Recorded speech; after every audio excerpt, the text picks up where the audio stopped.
Good morning here. After doing my Paleolithic lamp videos, I decided that a good follow-up video would be titled Three Lamps. Um, so, of course, we have a kerosene lantern over here, which we're all familiar with. This is the 80 watts per lumen fuel lamp source that I've been talking about. And we still use these as emergency lamps. Some people still use them as primary lighting in the world. But then a couple years ago, I actually ran across a Edison lamp reproduction, which I was very curious to own.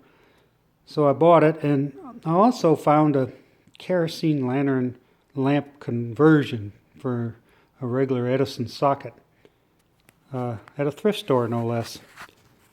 So I went ahead and bought it, and we have this lamp on my wife's, trying to show you the filaments here. There you are. This is on my, you can see the filaments also in the reflection. That's pretty cool. This is on my wife's nightstand. We don't use it very often. This is a 25 watt bulb, but it only produces 150 lumens, which means it's about 6 lumens per watt, which is not very energy efficient compared to a modern incandescent light bulb like this, which is 15 to 17 lumens per watt.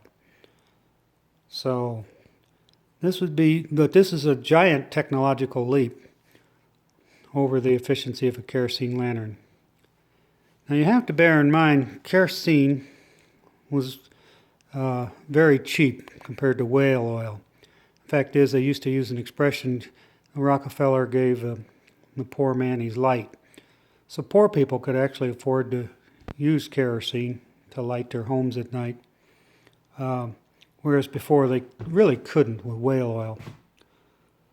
So up until, this was it up until about 1979 for Edison sockets, when they invented the compact fluorescent, which I have a small one right here.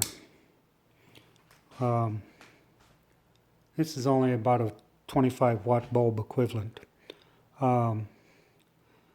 But this is a leap from 15 lumens per watt. I'm going to turn it off.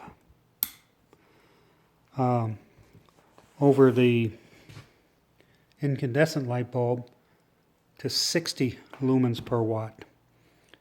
So I bought my first compact fluorescent in 1986, and I paid over $30 for it for a 75 watt equivalent bulb from Sears. And we were working on building a small cabin at that time, and I had the lamp mounted against the wall, and I was up above it working with a hammer, and I dropped the hammer on this $33 light bulb. After I owned it a couple of weeks, of course. So I didn't get a very good payback off of that one. But I've been using compact fluorescents ever since, up until just recently when I seen the price point on LEDs drop down low enough that it really made them worthwhile to retrofit my whole house with them. And I'm going to pause the video right here, and I'm going to switch over to an LED lamp.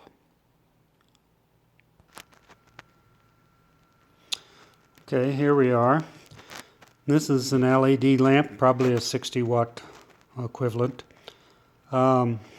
which means it's putting out about 800 lumens for only about 8.5 watts. The lumens per watt efficiency of these jumps up to 90 lumens per watt. So if you do the math, the difference between 90 lumens per watt and 80 watts per lumen for the kerosene lantern, this lamp right here is 7,200 times more energy efficient than a kerosene lantern. So there it is, 8.4 watts. So, and they're instant on, got good color rendering, and so forth. And like I say, I retrofitted my whole house, and my stipend from El Paso Electric for solar electricity sales, since we've installed the LEDs throughout the whole house, jumped by about $10 a month. So it was really amazing. Of course, there's some other factors, not just the lights involved in that, but still, you get the general idea. So that's the end of my talk. If you wanted to factor in grid losses, because we only get about 1/3 of the power through the grid that over the energy it took to generate a kilowatt hour, we get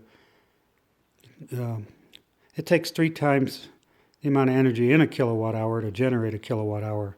That's the grid losses. If you want to factor that in, this LED lamp is still 2,400 times more energy efficient than that kerosene lantern. So there you go. That's my spiel on the development of lighting since the kerosene lantern for residential use. I want to do an energy, or excuse me, a lighting history. Clade is what they call them. They're physical representations they're used in biology to show animal populations over time. And you can diagram lighting in the same way. And it shows how, as a new lighting source comes into existence, it takes over the market and the previous lighting source disappears. And they're interesting. They all look the same, more or less, but you can diagram lighting from the early 1800s till now. And it kind of sums it all up in one pictorial. And I want to do one of those for a presentation sometime, but I have to make the drawing up first. So we'll see you later on lighting clades. This is it. Bye now.